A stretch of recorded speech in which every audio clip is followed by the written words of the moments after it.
અમરેલીના બગસરા સ્થિત નટવરનગર ખાતે પોલીસ સ્ટેશન વિભાગ, હોમગાર્ડ જવાનો અને નગરપાલિકાના નવનિયુક્ત હોદ્દેદારો માટે સન્માન સમારોહનું આયોજન કરવામાં આવ્યું હતું। આ કાર્યક્રમમાં લોકોના ખોવાયેલા પાકીટ અને કિંમતી ચીજવસ્તુઓ શોધીને મૂળ માલિકોને પરત સોંપી પ્રામાણિકતાની મિસાલ કાયમ કરનાર 4 હોમગાર્ડ જવાનો કુલદીપભાઈ પરમાર, વિજયભાઈ કિંસુરિયા, હરીશભાઈ ચાવડા અને શિવભાઈ ધાંધલનું ગૌરવપૂર્ણ બહુમાન કરવામાં આવ્યું હતું।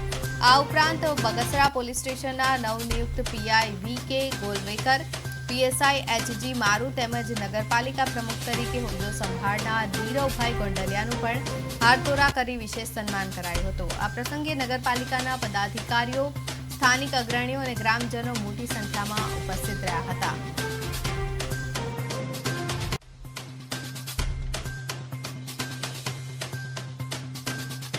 ધન્યવાદ કરવા અને એમને અભિવાદન કરવાનો કાર્યક્રમ અમે આજે અહીંયા કરેલો હતો અને તેમાં નગરપાલિકાના પ્રમુખ, ઉપપ્રમુખ, બીજા સદસ્યશ્રીઓ અને ગામના પ્રતિષ્ઠિત આગેવાનો, હોમગાર્ડના જવાનો, પીઆઈ અને પીએસઆઈ સાહેબ સહિત મારા મિત્ર મંડળ સહિત આજે અમે બધાએ ઉપસ્થિત રહી અને આ કાર્યક્રમને સફળ બનાવેલ છે અને તમામ જે હોમગાર્ડ કેડેટ હતા એમનું ખૂબ ખૂબ અમે અભિવાદન કરેલું છે।